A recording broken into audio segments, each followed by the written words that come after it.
La pâtisserie, c'est avant tout une histoire de goût, de saveur et d'émotion.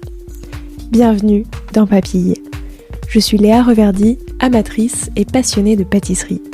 Et depuis 2021, je me suis lancé un défi. Vous emmener avec moi à la découverte de ce qui fait vraiment un bon dessert. L'objectif ultime, trouver la recette parfaite qui fera fondre vos papilles à coup sûr. Vous êtes sur le point d'écouter un nouvel épisode de Papille. C'est le podcast qui part à la rencontre des meilleurs chefs pâtissiers et pâtissières pour comprendre l'émotion et les saveurs qui les animent au quotidien lorsqu'ils et elles créent leurs desserts d'exception. Après cet épisode, à vous de laisser libre cours à votre imagination et de créer les desserts aux saveurs qui vous ressemblent tout en vous inspirant des meilleurs. Bonne écoute! Bonjour à tous et à toutes, j'espère que vous allez bien. Croquez une bouchée et vous voilà transporté. Pour Héloïse Château, dessert rime avec voyage. Chacun de ces desserts vous fera voyager dans son univers, son monde, sa féerie. Le mieux, pour ce type de voyage, pas besoin de partir très loin ni d'utiliser des produits exotiques. Sa magie, elle vous fera redécouvrir des produits locaux qui vous transporteront. Et j'adore cette vision si poétique de la pâtisserie. C'est avec son père cuisinier qu'Héloïse a découvert et adoré la pâtisserie. Alors depuis le départ, elle a aussi cette vision cuisinière souvent caractéristique des amoureuses et amoureuses de la pâtisserie de restauration. Une pâtisserie de l'inédit, de l'instant et de la spontanéité. Au menu de cet épisode, sa découverte de la pâtisserie et ce qui lui a plu dans ce métier, sa pâtisserie entre voyage et féerie, et enfin l'histoire de son dessert au café du championnat de France des desserts et comment il l'a marqué. Bonne écoute! Bonjour Héloïse. Bonjour Léa. Comment vas-tu? Ça va très bien, merci, et toi? Moi ça va aussi, merci beaucoup. Je suis ravie de pouvoir discuter avec toi aujourd'hui. Et pour commencer un petit peu cette discussion, je te propose de revenir un petit peu sur ton parcours, mais vraiment au prisme des saveurs. Donc déjà, toi, c'était quoi ton dessert préféré quand tu étais petite? Mon dessert préféré quand j'étais petite, c'était, et c'est toujours, les crêpes. Ok. Est-ce que tu l'as... Enfin, je sais pas, t'en as fait un dessert un peu... Bon, les crêpes, on connaît les crêpes, et effectivement, les crêpes telles qu'on les connaît, c'est sans doute la meilleure version, mais est-ce que potentiellement t'as essayé de les faire dans un dessert? J'ai essayé, mais pas directement à travers les crêpes, mais à travers les galettes. Donc de travailler un petit peu la galette bretonne avec du chocolat et du whisky. Ok. Et pourquoi la galette plus que la crêpe? Pour le goût, en fait, torréfié du sarrasin, qui a apporté une contraste beaucoup plus intéressante et beaucoup plus originale, en fait, et qui, je trouvais, apporter plus de saveur, du coup, au dessert en lui-même. Très bien. Et après, sur les crêpes, toi, c'est quoi ta crêpe préférée? Le parfum, qu'est-ce que tu mets dessus? Crêpe au sucre, toute simple. Ok. Avec un peu de citron des fois. Le classique. Ouais. C'est quoi selon toi le dessert parfait pour finir un repas le dimanche midi? Une tarte aux fraises. Quand tu la retravailles un petit peu, qu'est-ce que t'aimes bien ajouter dans les tartes aux fraises? Des herbes aromatiques. J'aime bien venir apporter un peu de fraîcheur avec tout ce qui est aromatique et herbacé un peu. Donc en général, j'aime bien associer du thym ou de la sarriette avec les fraises. C'est ton mélange préféré? Ouais. ouais, thym, fraise, ouais, j'aime beaucoup. Très cool. Et c'était quoi les saveurs de ta toute première création? Est-ce que tu t'en souviens? Ça devait être quelque chose herbacé aussi. Peut-être que c'était citron, basilic, quelque chose comme ça. Mais ça remonte il y a longtemps. Et qu'est-ce qui te plaît parce que du coup, t'as l'air de beaucoup travailler le côté herbacé. Enfin, c'est en tout cas une saveur qui a l'air de... Enfin, pas une saveur, parce qu'il y en a plein des saveurs, mais en tout cas, un type de produit qui a l'air de te plaire, ce que tu utilises toujours. Déjà, c'est quoi, toi, peut-être tes aromates préférés? Avec quoi t'aimes bien les marier? Qu'est-ce qui t'a plu? Quand est-ce que t'as découvert aussi un petit peu, tu vois, pas le pouvoir des aromates, mais justement le pouvoir de ce côté herbacé? qui je trouve est moins, enfin, c'est pas forcément les goûts qu'on connaît le plus quand on est petit. Enfin, on en connaît certains, mais effectivement, il y en a plein d'autres à découvrir, etc. Donc, à quel moment est-ce que tu as découvert un petit peu que tu pouvais les utiliser beaucoup dans la pâtisserie, que c'était bon, voilà, tout ça un petit peu. Est-ce que tu peux nous raconter? Je pense que ça remonte à quand j'étais petite, quand j'étais plus jeune, que je faisais un petit peu de la pâtisserie déjà. Enfin, mon papa est cuisinier, donc ça a toujours été là. Et on avait un potager en fait, donc on avait déjà un petit peu tous les aromates et lui il l'utilisait beaucoup un petit peu dans tout. Et c'est vrai que moi en fait, bah de là, des fois on faisait des associations ou quoi, et déjà de là c'était le cas. Donc d'un petit peu associer un petit peu d'air dans ci, dans ça, j'adorais ça. Et puis je trouve que ça apporte de la fraîcheur, ça va apporter une note justement qui est pas commune et qui peut être vraiment très intéressante parfois, qui peut surprendre, mais qui peut bien contraster. Donc c'est toujours ça qui m'a plu là-dedans. Et donc oui, c'est quoi tes associations préférées entre un aromate et un fruit ou Bah du coup la fraise avec la sarriette, c'est quelque chose que j'ai vraiment beaucoup aimé. Ensuite abricot lavande, c'est quelque chose qui matche vraiment. C'est classique comme dit comme ça, enfin pour moi, mais c'est quelque chose qui marche vraiment bien. J'ai déjà fait du chocolat avec du romarin aussi, c'était vraiment incroyable. Bon là du coup c'est plus du fruit mais ça va être autre chose. Oui.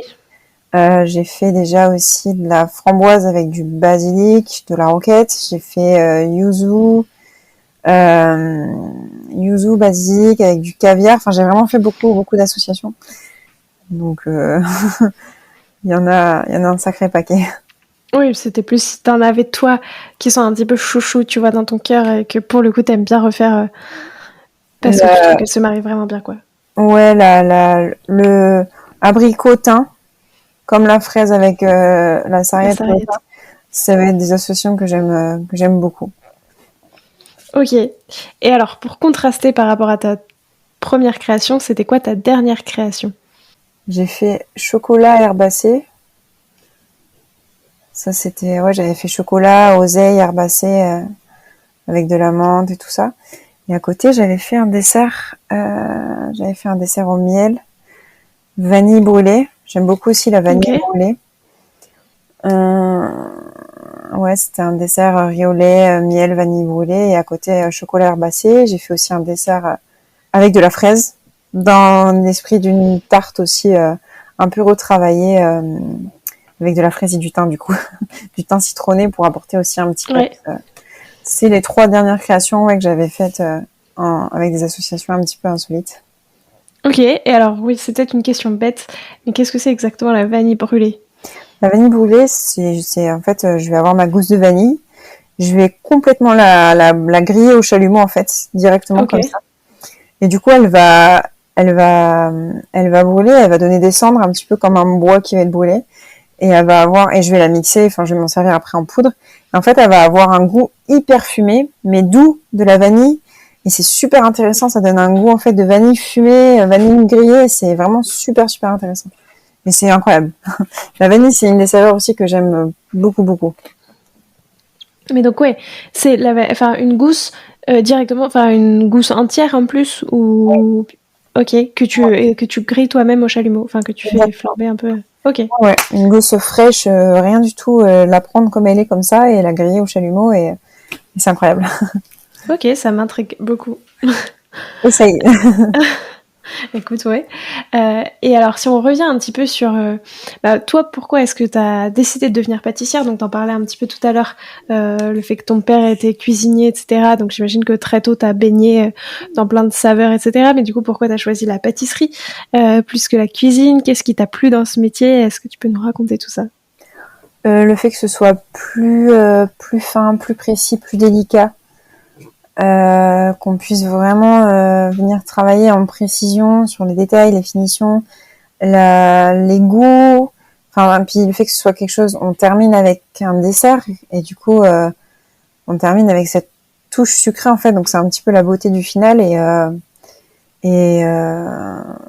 c'était ce qui m'intéressait plus quoi. Puis bien sûr après à la base c'est mon papa qui m'a donné un peu cet amour pour le métier, donc à la base, c'était surtout le partage, en fait, de faire des desserts pour la famille, pour nous. Enfin, c'était vraiment C'était un peu sacré, c'était un peu nos rituels quand on avait des invités, on passait la journée dans la cuisine à un petit peu tout faire. C'était marrant. Et donc, très tôt, t'as su que c'était le métier que tu voulais faire? Oui, très tôt, je savais que je voulais aller dans ce domaine-là de la cuisine, la pâtisserie. J'ai hésité un peu avec partir travailler avec les enfants, donc rien à voir, mais c'est resté et ça a toujours été en fait. Tu pourrais allier les deux. C'est possible, peut-être un jour. Finalement. Mais ok, très très clair.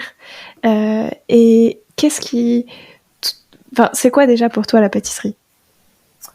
Ça représente quoi? La passion. C'est la passion, le partage. Et ouais, c'est le premier mot, c'est la passion forcément. C'est quelque chose. Je sais pas comment l'expliquer en fait. C'est avec le cœur, donc c'est généreux, c'est de l'amour en fait. Ouais, je sais pas trop comment plus l'expliquer. C'est vraiment de la passion, ouais. C'est très bien, ça me va très bien comme explication. Et donc, tu disais que à l'origine, donc t'avais ce goût pour la pâtisserie, etc. Mais à quel moment dans ta carrière tu t'es pris ta plus grande claque de saveur entre guillemets? C'est-à-dire le moment où t'as compris le plus de choses sur tout ce qu'on pouvait faire et tu vois et sur l'infini des possibles en fait qui s'ouvrent avec la pâtisserie, avec le travail des fruits, des légumes, des herbes, des aromates, des épices. Enfin, tu vois en fait la multitude de choses qu'on peut faire. À quel moment t'as compris tout ça? Qu'est-ce qui a été un peu déclencheur? Est-ce que c'est, je sais pas, une expérience que t'as eue dans un certain restaurant? Enfin, qu'est-ce qui t'a particulièrement marqué et a changé un petit peu ta manière aussi, tu vois, de faire des desserts? Le fait de déjà travailler en restauration, puisqu'on travaille avec les cuisines, donc avec le chef de cuisine, et en fait d'échanger, permet de fusionner un petit peu les deux, et du coup d'aller de voir en fait tout ce qui peut être fait en cuisine. En cuisine, c'est beaucoup plus spontané, c'est à l'instinct. Et en fait, c'est ça qui pour moi, ça a été tout de suite quelque chose que je voulais, qui me représentait. Je voulais que ma pâtisserie aussi, elle soit un petit peu instinctive. Donc de venir pouvoir mettre des associations comme ça un peu insolites, mais à l'instinct. Donc du coup, en faisant des essais et tout, pour venir à avoir quelque chose de très intéressant. Donc je pense que c'était à partir de ce moment. Et après, j'ai développé aussi un peu beaucoup ça, de faire une pâtisserie instinctive et du coup travailler en fait comme un plat.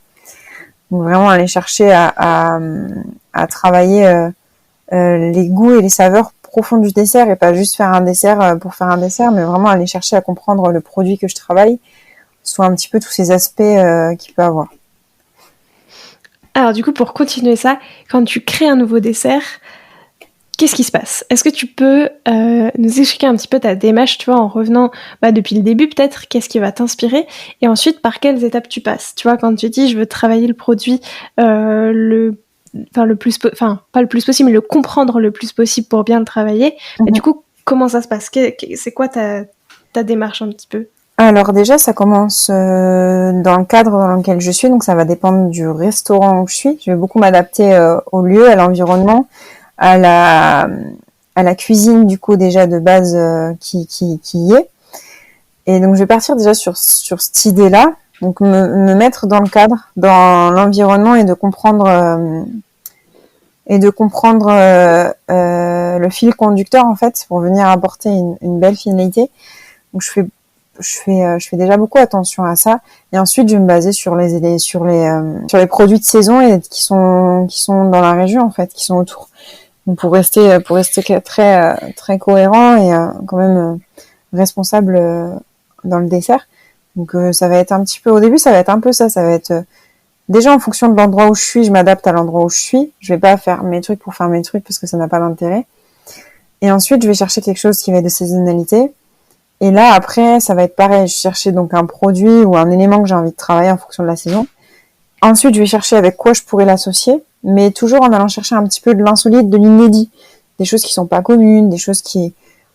J'aime pas les choses trop classiques, donc je vais jamais proposer quelque chose de trop simple, parce que c'est pas... parce qu'on pourrait le trouver un peu partout, donc c'est pas mon but. J'ai envie de faire voyager, j'ai envie que les gens ils soient surpris, qu'ils aient des émotions, qui voyagent un petit peu, qui découvrent quelque chose de nouveau. Donc je vais beaucoup travailler un peu après autour de ces associations, de voir qu'est-ce qui pourrait marcher avec quoi. Après, je travaille sur les croquis, le visuel, j'essaie de visualiser un petit peu déjà à quoi ça pourrait ressembler. Après, je travaille avec mes recettes de base, j'essaie de voir un petit peu, commencer à faire un peu des essais.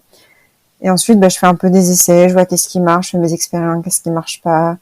Je goûte, je réajuste pour après avoir le rendu final et vient à la toute fin les petits détails, les petites finitions sur le côté visuel du coup. Mais ça, c'est vraiment après quoi. Le côté visuel viendra après le côté où le goût doit être vraiment marqué et on doit s'en rappeler quoi. C'est le but quand même. Oui, c'est vrai. Et t'as dit un truc que je trouve super intéressant, t'as dit je veux faire voyager les gens. Mhm. C'est assez rigolo parce que, en plus, tu vois, je trouve que faire voyager avec des produits qui sont ultra locaux, du coup, comment tu fais? Qu'est-ce qui est important, en fait, dans un dessert pour qu'ils te permettent de voyager? Parce que je les emmène, je les fais voyager un petit peu dans mon univers du coup. Parce que du coup, en partant d'un produit local que du coup peut-être ils connaissent déjà, je vais venir apporter mon monde, enfin ma créativité en fait, ma petite touche. Comme par exemple, j'ai un petit truc, je me rappelle, c'était mon ancien apprenti qui me le disait souvent. Je mets de la fleur de sel dans absolument toutes mes préparations de biscuits, de pâtes, absolument dans tout, parce que ça va venir contracter, ça va venir relever en fait, ça va venir donner du goût. Et en général, quand on mange une pâtisserie, c'est doux, c'est sucré, c'est plat, non, c'est pas plat, mais en fonction de laquelle il en est. Mais on va rester sur cette note juste douce et sucrée, alors qu'avec un petit peu de fleur de sel, ça relève, ça donne de la contraste, un peu plus de valeur en fait à la création. Et c'est intéressant. C'est pas grand chose, mais c'est juste, en fait, la pâtisserie, c'est important de l'assaisonner comme un plat en cuisine, puisque si on le fait pas, ça peut être fade. Alors que une pointe de sel, ça va un petit peu tout changer. Je me suis un peu perdue sur la question de base, je crois. Mais Non, pas du tout, c'était comment on fait voyager, et tu m'as dit faire voyager, c'est dans mon univers. Mhm. Et donc après, tu me disais tu me racontais un petit peu justement ton univers. Qu'est-ce qu'il y a d'autre si tu devais un petit peu, alors c'est très compliqué, mais mettre des mots justement sur ton univers à toi, sur toi, ce qui est important dans un dessert, ce que toi tu as envie de transmettre aussi. Si tu devais mettre des mots, et ce qui est le plus dur de devoir Mhm. imager et tout ça, mais qu'est-ce que tu dirais? La créativité, ouais, la créativité, le fait que ce soit instinctif, que j'écoute pas les codes classiques et la rêverie un peu. Enfin, j'aime bien, ouais, enfin quelque chose enfin la créativité, ouais, c'est ce qui vient en premier, ouais. Je trouve ça beau parce que tu vois, entre rêverie, voyage, etc., il y a vraiment, je trouve, quelque chose qui se dégage, Mhm. qui est aussi très, je trouve, qui va bien avec l'instinct.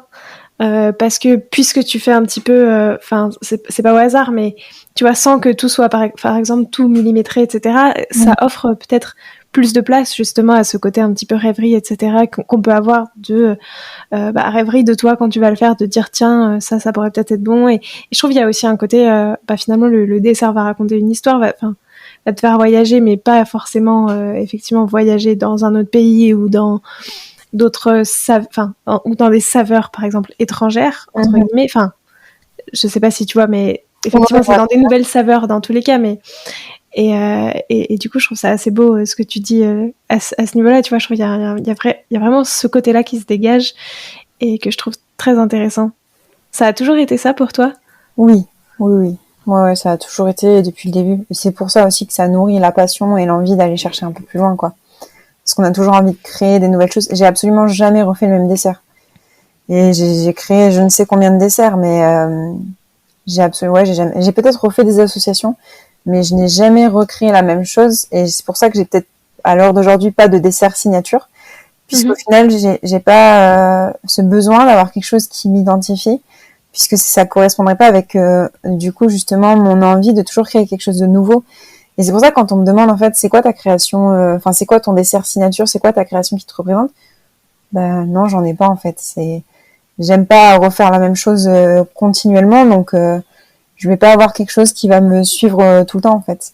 Donc non, c'est comme ça, c'est toujours toujours aller chercher des nouvelles associations, toujours aller chercher des choses toujours un peu plus improbables ou toujours creuser en fait.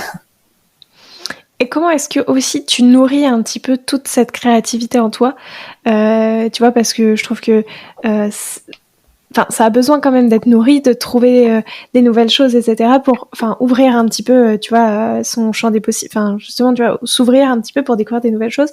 Comment est-ce que toi tu fais? Qu'est-ce qui est important en fait, pas forcément au quotidien, mais tu vois, assez régulièrement de faire pour cultiver cette créativité? D'être toujours dans l'observation, je pense, c'est important. D'être à l'écoute, de partager avec les autres aussi, de ne pas faire que les créations tout seul. Enfin, de partager en fait.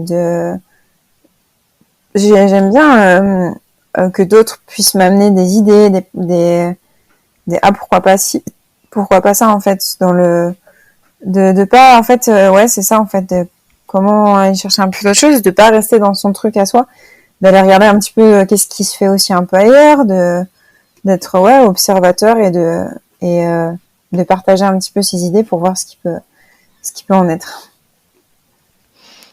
Donc se nourrir des autres. Oui. Puis en fonction des endroits où on est aussi. De pas rester non plus dans un endroit trop longtemps parce qu'au final on acquiert des choses et puis à un moment donné on a fait le tour et donc on peut pas aller chercher plus loin quoi. Donc c'est important aussi de découvrir un peu d'autres choses ailleurs, un peu d'autres univers pour élargir un petit peu le champ des possibles. Est-ce que actuellement il y a un autre endroit où justement où t'aimerais aller dans cette veine-là, enfin un ou plusieurs, tu vois, des endroits qui t'inspirent déjà et desquels t'aimerais bien pousser les portes pour justement. Actuellement, comme je suis un peu dans une phase où je fais un peu une pause, ça serait peut-être plus à l'étranger ou quelque chose qui sorte un peu de ce qu'on peut voir un peu en France, je pense, pour aller chercher encore des nouvelles créations et associations. Je pense que ça serait un peu plus sur ça, ouais. Est-ce qu'il y a un pays qui t'attire particulièrement? Il y en a plusieurs. Après, il faut réfléchir à qu'est-ce qui est le plus intelligent. Mais si on parle d'un pays qui pourrait m'attirer comme ça serait... il y en a plein, en fait. En fait, ça serait un peu partout dans le monde. Non, donc faire un tour du monde. Ouais, un petit tour du monde culinaire. Après, l'Amérique du Sud, c'est très intéressant. Mais comme ça, là, je sais pas spontanément ce qui pourrait me venir de suite. J'aimerais bien aller un petit peu partout. Donc, j'aime beaucoup l'Italie. J'adore l'Italie. Donc, pourquoi pas. J'aime beaucoup l'inspiration, la cuisine italienne. Donc voilà, je sais pas trop. Très bien. Et je pense que je connais la réponse, mais est-ce que la pâtisserie de boutique, c'est quelque chose qui t'intéresse ou pas du tout? Ça ne m'a jamais intéressée. Ouais. J'ai fait mon apprentissage en boutique, mais c'était trop casanier, trop la même chose tous les jours, et c'est ça qui m'intéressait pas. En fait, ça pourrait m'intéresser s'il y avait vraiment un concept de dessert, en fait, déjà de création comme ça spontanée, qui viennent changer régulièrement, des pâtisseries qui viennent changer aussi régulièrement, mais pas quelque chose d'ancré en fait. Donc ça pourrait m'intéresser si c'était vraiment des pâtisseries qui changent en fonction des saisons et beaucoup plus régulièrement. Et s'il y avait un concept en fait de dessert à l'assiette mis aussi comme ça en place, rapide, mais des petits éléments aussi comme ça. Sinon, classiquement, purement la boutique, non, ça m'intéresse pas, c'est trop... Oui, c'est beaucoup plus dans la restauration. Oui, après la restauration, c'est quelque chose aussi qui est difficile et qui est pas forcément... c'est quelque chose aussi que je pense que j'ai fait un peu le tour. Donc réfléchir peut-être à partir sur un petit peu autre chose, et c'est pour ça que la réflexion un peu la boutique ou sinon de partir un peu dans la formation et de former un peu de former des jeunes passionnés à un petit peu tout ça quoi. Parce que peut-être qu'est-ce que ce serait plutôt, tu vois, pour justement des jeunes passionnés, tu vois, qui hésitent à aller vraiment dans la restauration. Toi, ce serait quoi un petit peu ton retour là-dessus? Sur quelqu'un qui veut aller dans la restauration, c'est ça? Ouais. Qu'il faut être passionné. il faut qu'il y ait de la vraie passion, en fait. Il faut qu'il y ait vraiment de l'envie de faire découvrir sa pâtisserie, de donner du plaisir aux gens, mais qu'il faut que ce soit vraiment quelque chose de très passionné, parce que le milieu est très difficile, et s'il n'y a pas de passion, ça sert à rien, parce qu'au final, ça durera pas, en fait, s'il y a pas cette envie et ouais. Parce que c'est vraiment un métier très très difficile. Qui d'ailleurs, parce que j'ai l'impression dans tous les secteurs, tu vois, évidemment dans tous les métiers, etc., mais en cuisine et en pâtisserie aussi, ça c'est évident. Je trouve qu'il y a des grandes figures, tu vois, qui souvent nous inspirent et qui nous transmettent beaucoup de choses et qui sont importantes en fait pour enfin tu vois justement trouver sa créativité, trouver un peu sa patte aussi. Toi, qui ce serait un petit peu, enfin est-ce qu'il y en a eu des figures comme ça pour toi? Ton père, j'imagine d'une certaine manière, qui a été la première figure comme ça. Est-ce qu'il y en a eu d'autres? Oui, il y en a eu d'autres. Il y a eu mon papa forcément à la base. Et après, en fait, c'est un milieu, la pâtisserie, qui se développe beaucoup plus aux femmes aujourd'hui.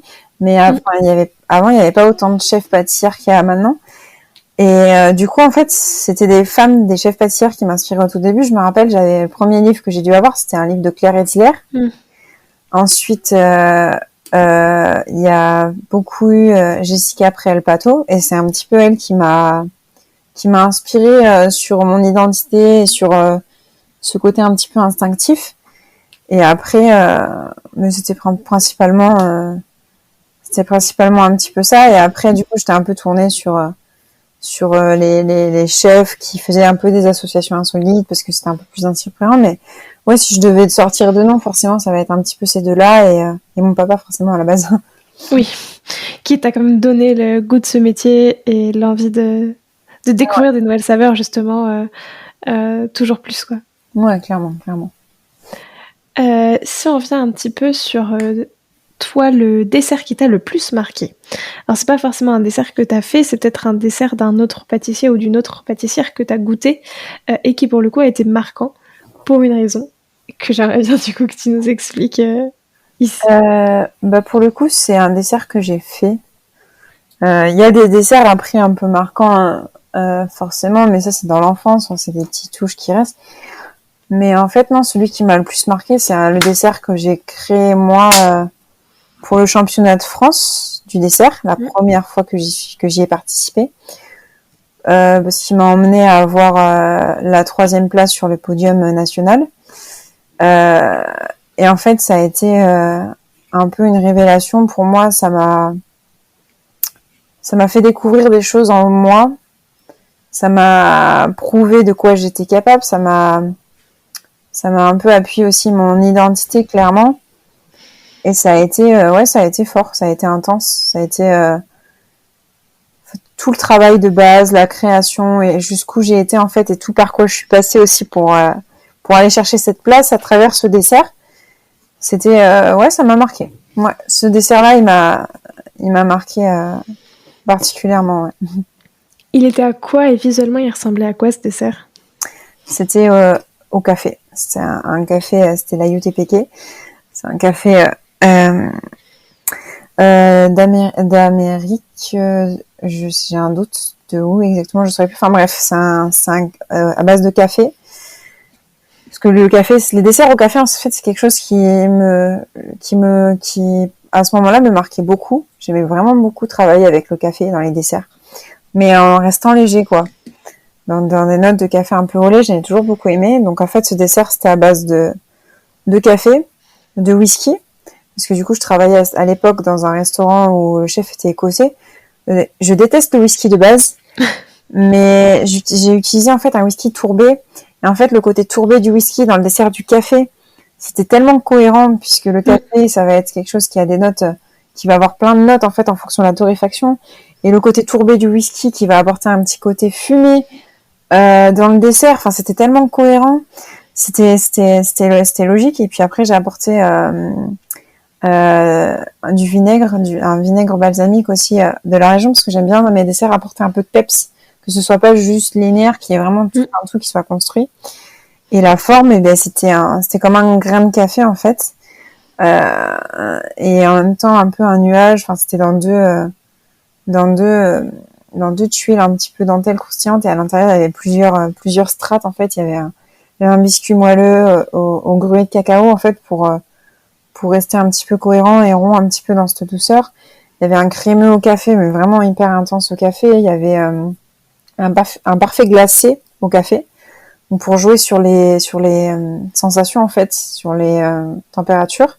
Il y avait un croustillant chocolat avec un praliné au café. Ok. Il y avait un siphon au whisky, du coup tourbé, pour apporter un petit peu, comme si en fait ça donnait un petit peu. C'était en fait pour raconter un peu cette histoire de café au lait qu'on boit au coin de la cheminée, en fait. Donc il y avait vraiment cette histoire. C'était aussi des souvenirs pour moi, parce que la cheminée qui crépite. Enfin, quand on est posé le soir, j'ai jamais bu de café devant la cheminée, mais j'avais quand même mes parents des fois qui se prenaient leur café à ce moment-là. Donc c'était vraiment quelque chose que il y avait vraiment une histoire qui me touchait, et que je voulais retransmettre dans ce dessert. Et en fait, du coup, je venais finir le dessert tout en haut avec la dernière couche. Je venais mettre une écume de whisky tourbé et de lait chaud. Donc c'était juste un lait en fait au whisky, donc avec en bulle dessus comme ça, et c'est tout. Et du coup, en dégustant, en fait, en une cuillère, on avait tous les strates, tous les goûts, toutes les textures, toutes les températures. Et c'était magique. Je vais pas me jeter des fleurs, mais c'était quelque chose qui correspondait avec l'histoire que je voulais retransmettre, en fait. C'était ça. C'était vraiment l'histoire que j'avais envie de faire transparaître. Voilà. Ouais, le voyage au bord de la cheminée, Ouais. l'hiver pour se réchauffer, quoi. Ouais, clairement. C'est trop bien. Effectivement, il a l'air très très bon. Et peut-être, pourquoi est-ce que tu avais décidé de participer à ce championnat?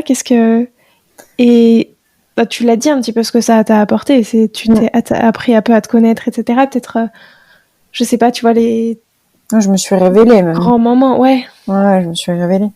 Qu'est-ce qui m'a poussée à ça? Ça faisait un petit moment que je regardais, en fait, mais je survolais un petit peu tous les ans, un petit peu, je regardais, ça m'intéressait, mais bon, j'avais pas spécialement l'intérêt et l'envie d'y aller. Et en fait, c'était le Covid, c'était dans la période du Covid, et j'avais du temps pour moi, et je me suis dit que c'était l'occasion d'y participer. Et au final, j'avais pas forcément non plus spécialement confiance en moi avant, dans mes créations, dans un petit peu tout ça, ni moi personnellement. Et en fait, du coup, ça a été très révélateur, puisque ça m'a donné vraiment confiance. Je me suis prouvé, en fait, que j'étais capable de vraiment beaucoup en allant chercher cette place. Du coup, c'était quand même, pour moi, c'était incroyable.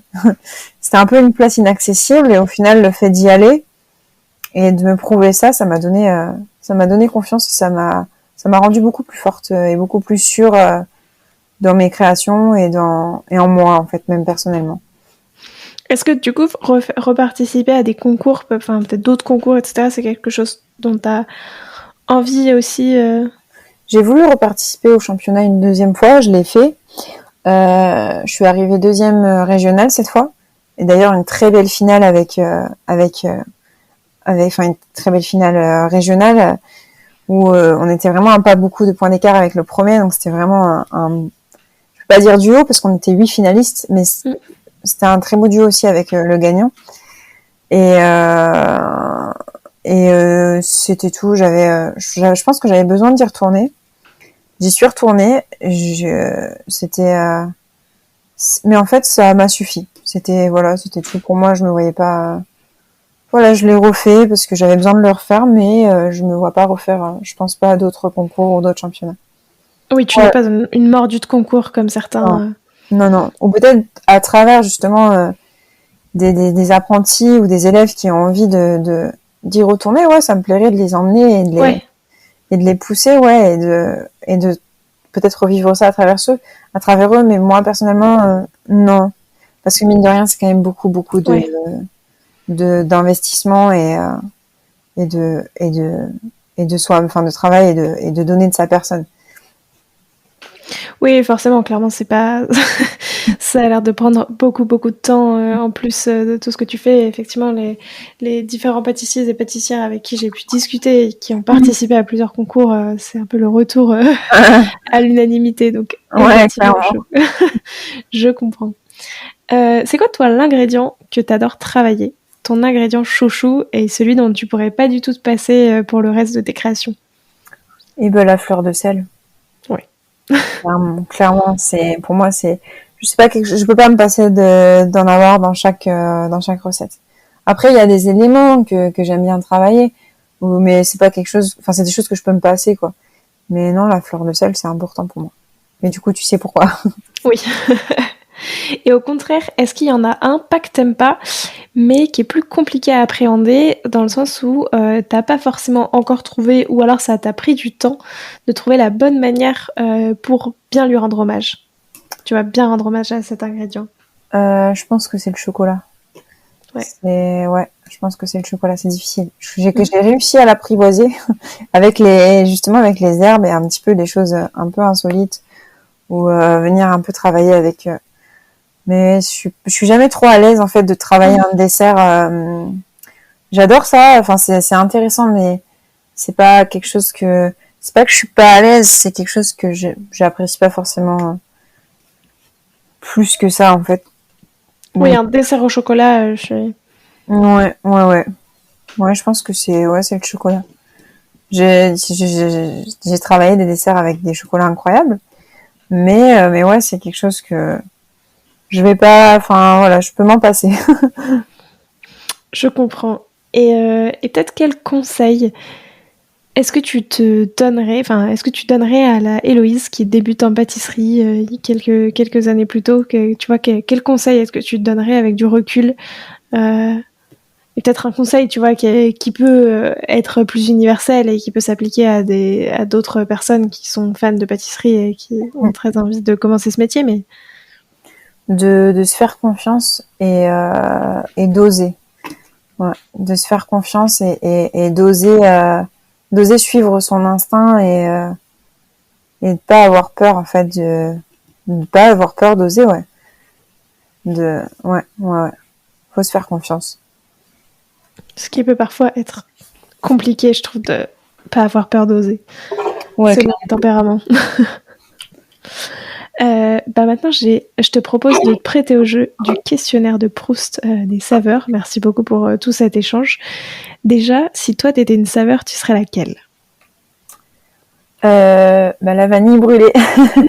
C'est vrai, en plus c'est original, ça change. Ouais. Enfin, mais en plus, tu sais, je connaissais un peu la vanille que tu, pour le coup, les gousses de vanille que tu réutilises une fois que tu as utilisé les graines, que tu Mhm. fais sécher, torréfier, etc. un petit peu. Mais j'imagine que ça a encore un autre goût. Ouais, Du c'est coup, la encore vanille autre chose. brûlée. Ouais, c'est encore autre chose. Puis on peut pas brûler une vanille qui est déjà torréfiée puisqu'elle va prendre feu directement et ça Oui, va être de oui, la cendre. Non, c'est autre chose. C'est pas de la torréfaction, c'est vraiment un côté fumé et brûlé, ouais, c'est autre chose. ça m'intrigue beaucoup. Si tu devais plus créer qu'un seul type de dessert pour le reste de tes créations, enfin qu'un seul, tu vois, des tartes, des choux par exemple, enfin voilà, des cakes, enfin je sais pas, qu'est-ce que ce serait? C'est vrai que j'aime beaucoup aussi tout ce qui va être chou. Ouais, je pense que ça serait ça en fait. Ça serait venir travailler un peu des saveurs, un chou, mais avec ça me dérangerait pas de le faire tout le temps en fait. Un, En un, changeant ce qu'il y a, ouais. ouais, un chou en changeant un peu les saveurs, un peu au fil des saisons. Ouais. C'est quoi toi ton péché mignon? Hmm. Euh, j'ai le droit de dire ça vraiment. honte, honte à moi et à tous ceux qui. Ouais, je suis désolée pour tous les chefs pâtissiers dans ce cas. C'est les paquets de framboises surgelées. Ouais. Et en fait, je les passe 30 secondes au micro-ondes, donc elles sont pas encore décongelées, mais un petit peu. Et je mets un peu de cassonade et ça, je pourrais vraiment en manger des kilos. Mais je pense que c'est surtout, ça me rappelle aussi beaucoup quand on était petit et qu'on avait en fait des framboisiers dans le potager. Et les soirs d'été, on allait ramasser les framboises Et le soir, en fait, on les mangeait comme ça avec un petit peu de sucre dedans. Donc, ça me rappelle aussi un peu ça, je pense. Mais c'est vraiment mon péché mignon. Alors ça, c'est... Ça va, c'est pas un péché mignon trop gras, et trop sucré et tout, c'est... Non, ouais, mais ça, je pourrais ne pas m'en passer. Ça, c'est vraiment quelque chose... C'est pas tout le temps, mais c'est mon péché mignon. C'est quoi la dernière saveur que t'as découverte et aimée? C'est un genre de riz au lait, mais c'était avec du sarrasin. Ça m'a un peu marqué, en fait. Et en plus, c'est marrant parce que c'était dans un restaurant d'application. C'était l'école de Ferrandi à Bordeaux. C'était des élèves. J'avais été invitée à venir manger. Et je faisais une masterclass le matin et le midi, j'étais invitée à manger. Et c'était un dessert du coup comme un peu du riz au lait, mais avec du sarrasin. Ok. Et de la vanille aussi, du coup, grillée ou torréfiée, c'était pas...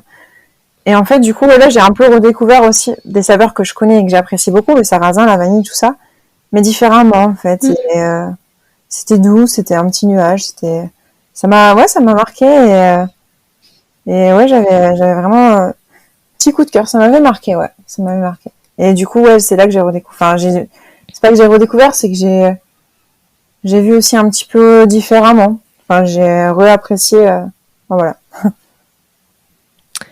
Très bien. Et est-ce qu'il y a un pâtissier ou une pâtissière avec qui tu aimerais bien faire une création à quatre mains qui aurait des saveurs assez inattendues? Tu disais tout à l'heure que c'était aussi une des choses qui te permettait de trouver des nouvelles inspirations, etc. Donc, avec qui est-ce que tu aimerais bien le faire? Avec Jessica Préalpato, parce que ce qu'elle fait, c'est ce qui correspond, c'est ce qui me touche le plus. Donc, c'est ce qui pourrait être le plus intéressant maintenant. Ouais, parce que ce serait super intéressant. Automatiquement, puisque c'était au final, je lui ai un peu grandi un petit peu à travers elle, je me suis un petit peu identifiée à ce qu'elle faisait. Donc forcément, je vais penser à elle en premier, mais après, en réfléchissant plus, je sais pas, spontanément, c'est la première chose qui me vient comme ça. Oui, non, mais ça me va très bien. Et effectivement, l'idée, c'était de dire une personne avec qui t'as vraiment... Enfin, ça te toucherait de le faire, quoi. Maintenant, j'ai 5 dernières questions. Plutôt vanille ou chocolat? Vanille. Herbe ou épice? Herbe. C'est trop facile, mais du coup, laquelle? Le thym. Ah, j'ai cru que ça allait être la sarriette. Mmh. Saveur d'été ou saveur d'automne, pardon? Ah, c'est dur, mais d'été. Et quoi particulièrement en été? Les fraises au début. Bon, du coup, c'est au printemps, c'est pas trop l'été. Mais ça compte pas du coup, c'est ça? Non, si, on est d'accord. Les premières gariguettes, ouais. Tarte ou entremets? Tarte. Et enfin, ton dessert au café ou ton dessert souvenir d'une tarte aux fraises? La tarte aux fraises. Bah écoute, merci beaucoup. C'était super intéressant. Je demande à tous mes invités un petit défi pâtissier à me lancer et à lancer à tous les auditeurs et auditrices qui voudraient le refaire. Quel défi est-ce que tu peux nous lancer? Alors ça peut être une recette à refaire, un ingrédient à tester, enfin voilà, n'importe quoi. Qu'est-ce qui te passe par la tête? Que vous testiez la vanille brûlée. Oui, c'est vrai. Il faut l'expérimenter déjà pour découvrir parce que c'est super intéressant et c'est ça, pour découvrir ce que c'est. Ouais. C'est un super défi, merci beaucoup. Et enfin, je te laisse le mot de la fin. Est-ce qu'il y a quelque chose que tu aimerais ajouter pour clore cet épisode? Il faut toujours suivre son instinct. Je l'ai déjà dit, je sais, hein, mais je pense que c'est important. Il faut savoir s'écouter et ça permet de faire des créations assez incroyables. Ouais, effectivement, écouter son instinct, oser, se faire confiance. Ouais. C'est un petit peu, je trouve, les mots qui résument aussi tout cet épisode et tout ça. Et le voyage, moi, ça m'a beaucoup marqué tout ton univers. Je trouve qu'il est fait quand même beaucoup de voyages, de rêveries. C'est très poétique et c'était très chouette. Et je trouve que... Enfin, en tout cas, c'est ce que j'ai eu l'impression qui te ressemblait et qui déterminait un petit peu ta pâtisserie. Donc... merci beaucoup en tout cas Héloïse pour ton temps et puis pour cette discussion qui était passionnante. Merci beaucoup à toi pour avoir pris aussi du temps pour m'écouter et au plaisir. J'espère que cet épisode vous a plu et moi je vous dis à la semaine prochaine en compagnie de Clément Goiffon. Prenez soin de vous. Alors, quel sera votre prochain dessert ? Merci d'avoir écouté cet épisode jusqu'au bout. S'il vous a plu, n'hésitez pas à le partager aux gourmands qui vous entourent. Et pour continuer la discussion, rendez-vous sur Instagram @LéaRVRD. Et si vous voulez soutenir Papille, 2 choses. La première, notez l'épisode 5 étoiles sur Apple Podcast et Spotify et laissez un commentaire délicieux. La deuxième, vous rendre sur papillepodcast.com, sans oublier le S de Papille, et vous abonner à la newsletter pour être prévenu de la sortie des prochains épisodes. À très bientôt!